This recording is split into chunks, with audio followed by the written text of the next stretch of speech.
Hello दोस्तों, नमस्कार। ब्राइटवे teaching centre के यूट्यूब चैनल पे आपका स्वागत है। और आज हम लोग नदन प्लेन्स के दूसरे पार्ट में आ गए हैं।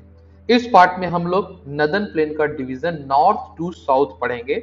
जैसे कि इसके पहले वाले वीडियो में आपने नदन प्लेन को वेस्ट टू ईस्ट पढ़ा था, that is Punjab plain, Ganga plain and Brahmaputra plain. तो ऐसा नहीं है कि जो नदन प्लेन है उसमें कोई वेरिएशन नहीं है, इसके अंदर भी बहुत ज्यादा वेरिएशन है, क्योंकि इसके अंदर इटसेल्फ नॉर्थ टू साउथ अलग अलग तरह के डिविजन्स हैं।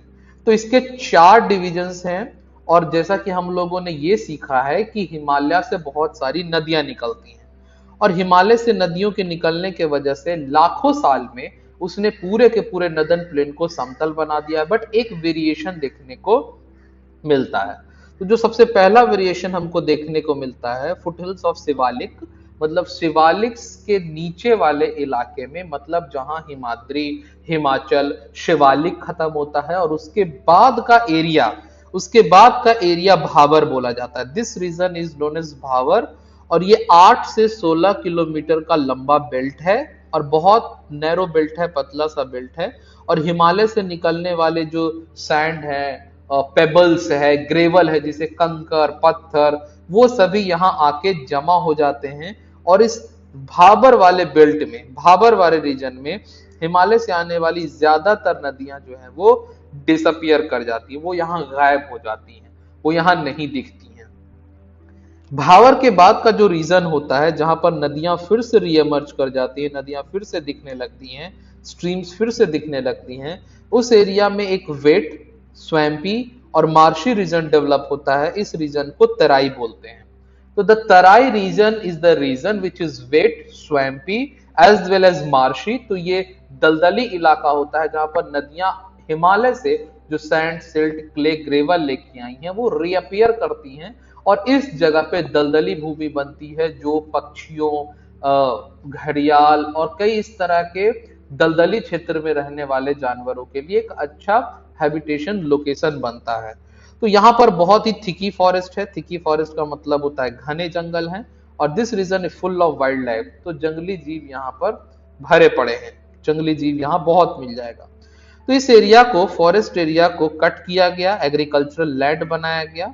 ये just after the partition of Pakistan. जैसे आपको पता है कि इंडिया पाकिस्तान का जो बंटवारा हुआ 14-15 अगस्त 1947 को, तो इसके बाद लगातार एक चीज देखने को मिला है हमें, that we are able to find out a similar thing, कि हिमालय का जो एरिया है, खास करके जो तराई का इलाका है, तराई के इलाके में जंगलों को साफ किया गया ताकि पाकिस्तान से आने वाले जो हमारे हिंदू भाई हैं, सिख भाई हैं, उनको यहाँ पर बसाया जा सके।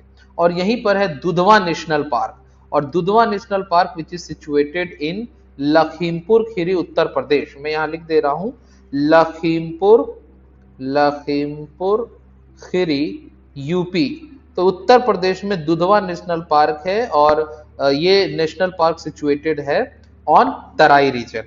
इसके बाद नदन प्लेन का सबसे ज्यादा हिस्सा ओल्ड एलुवियम से बना। ये बहुत इंपॉर्टेंट लाइन है, इसे समझेंगे। The larger part of northern plain is formed of older alluvium. और साथ ही साथ यहाँ फ्लड प्लेन्स भी हैं। फ्लड प्लेन्स का मतलब क्या होता है दोस्तों, ये समझना है आपको। जैसे ये नदी का नॉर्मल कोर्स है, नदी इस तरह से बहती है, ठीक है। और मानसून का सीजन आया, और मानसून के आने के बाद नदी का पानी जो है, वाटर लेवल यहाँ तक आ गया, जो ब्लू कलर का वहां तक आ गया। तो नदियां जो अपने साथ सैंड, सिल्ट, क्ले और ग्रेवल लेके आती हैं, उसने यहाँ पर डिपॉजिट कर दिया। जहां पर नदी का पानी गया वहां तक डिपॉजिट किया।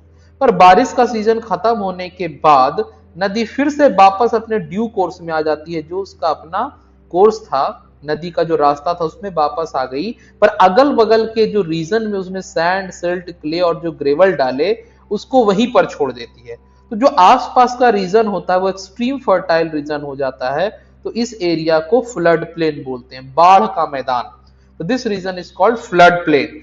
तो सॉइल जो यहाँ पर लोकली पाया जाता है, जो कि फ्लड प्लेन से थोड़ा सा दूर होता है, उसे बांगर कहेंगे। बांगर वो रीजन है जो कि फ्लड प्लेन से थोड़ा दूर होता है, और यहाँ पर पुरानी जलोढ़ मृदा, बांगर का मतलब होता है ओल्ड एलुवियम। तो पुरानी जलोढ़ मृदा होती है जो कि कैलकेरियस डिपॉजिट होता है मिट्टी का, और इसे कंकर भी बोलते हैं। कंकर आप जानते हैं, छोटे छोटे कंकर पत्थर इस तरह के होते हैं, तो कंकर रीजन इसे लोकली बोला जाता है। और जो नया डिपॉजिट होता है फ्लड प्लेन में, मतलब आपको पता है कि नदियां हर साल ताजी ताजी मिट्टी लेकर आती हैं, नदियां हर साल सैंड, सिल्ट, क्ले, ग्रेवल, बाढ़ वाले टाइम पे जब बाढ़ का सीजन होता है तो ताजी ताजी मिट्टियां लेके आती हैं, और इस ताजी मिट्टियों की वजह से ये एरिया बहुत ही ज्यादा फर्टाइल हो जाता है, क्योंकि ये एरिया रिन्यू हो जाता है मिट्टी से, और इंटेंसिव एग्रीकल्चर के लिए बहुत ही ज्यादा फ्रूटफुल होता है, लाभदायक। इंटेंसिव एग्रीकल्चर का मतलब वैसा एग्रीकल्चर जिसमें आप अपनी जरूरत के लिए तो प्रोड्यूस कर ही रहे हैं, साथ ही साथ मार्केट में बेचने के लिए भी आप प्रोड्यूस कर रहे हैं। जैसे आप गेहूं प्रोड्यूस कर रहे हैं, आपने चावल की खेती की, ज्वार बाजरा की खेती की, तो अगर आप किसान हैं तो खुद की जरूरत के लिए आप अपने पास रखेंगे ही रखेंगे, साथ ही साथ आप इसको मार्केट में सेल करने के इंटेंशन से भी प्रोडक्शन करेंगे, ताकि आपका जो आउटपुट हो, जो सरप्लस प्रोडक्शन हो, उसको आप मार्केट में बेचें और उससे पैसे कमाएं। तो इंटेंसिव एग्रीकल्चर यहां पर देखने को मिलता है। और khadar is the name of new alluvium. Khadar एक नया एलुवियम है। हम आपको अब मैप से समझाने की पूरी कोशिश करते हैं। अब आप मैप से इसे थोड़ा सा समझने का प्रयास कीजिए, मैं उम्मीद करता हूं उससे आप बहुत अच्छे से समझ पाएंगे। जैसे कि if you can see, this is Himalaya, ये हिमालयन रीजन है, इसमें हिमाद्री, हिमाचल, शिवालिक तीनों हैं। तो हिमालय से जो निकलने वाली नदियां होती हैं वो इस एरिया में आके गायब हो जाती है, लुप्त हो जाती है, एज यू कैन सी। तो ये जो रीजन है वो भावर रीजन है, क्योंकि यहाँ पर बहुत ऊंचे ऊंचे चट्टान है, ऐसा आप देख रहे हो। तो बड़े बड़े पत्थरों के होने की वजह से यहाँ पर नदियां आकर डिसअपियर कर जाती हैं, यहाँ पर गायब हो जाती हैं। और ये 8 से 16 किलोमीटर का नैरो बेल्ट है शिवालिक के जस्ट बाद। उसके बाद ये वाले इलाके में नदियां रीअपियर करती है, नदियां फिर से इस रीजन में रीअपियर करती है, मतलब वो दिखती हैं, नदियां यहाँ फिर से दिखने लगेंगी। तो इस एरिया में स्वैम्पी, स्वैम्पी मतलब दलदली और गीला ये एरिया बन जाएगा, ये पूरा का पूरा। और इस एरिया में बहुत सारे ऐसे जानवर रहते हैं, जैसे कि घड़ियाल, दरियाई घोड़ा, हिपोपोटामस, और इस तरह के जानवर लाइक पाइथन, अजगर, जो पानी में रहने वाले सांप होते हैं, और जो पक्षी यहाँ पर आते हैं मछली पकड़ने के लिए, मछली खाने के लिए। तो ये तेराई रीजन होता है, दिस इज कॉल्ड तेराई। उसके बाद का जो एरिया है, दिस रीजन इज कॉल्ड भांगर। तो बांगर सबसे ज्यादा, बांगर तो एक यहाँ भी है, 1 minute just try to understand है, यहाँ पर समझने की कोशिश की। तो ये भी बांगर है और ये भी बांगर है। तो ये बांगर का मतलब होता है ओल्ड मिट्टी, जो कि नदी घाटी से थोड़ी दूर होती है। ये नदी है, दिस इज रिवर, ये रिवर बह रही है। तो आपको अभी जैसा कि मैंने बताया कि नदी के दोनों तरफ, नदी के दोनों तरफ नई नई ताजी ताजी मिट्टी लाके हर साल नदियां जमा करती है। तो उस रीजन को बोला जाता है khadar. Khadar means new alluvium, it's most important place for the agriculture. तो ये वाला इलाका और ये वाला इलाका खेती के लिए सबसे उपयुक्त माना जाता है, पर ये फ्लड प्लेन्स में ही होता है, मतलब नदी के बिल्कुल नजदीकी इलाकों में। और नदी से दूर के जो एरिया होते हैं वहां पर बांगर पाया जाता है। तो बांगर इज ओल्ड एलुवियम। तो नॉर्थ प्लेन सबसे ज्यादा बांगर से ही डेवलप है। तो this is the classification from north to south, that is Babar, then Terai, then Bangar, then Khadar, then again it's Bangar। तो आप इसे सीक्वेंस वाइज समझेंगे तो सबसे पहले भावर है, फिर तेराई है, उसके बाद फिर खादर है, देन सॉरी बांगर है, देन खादर है।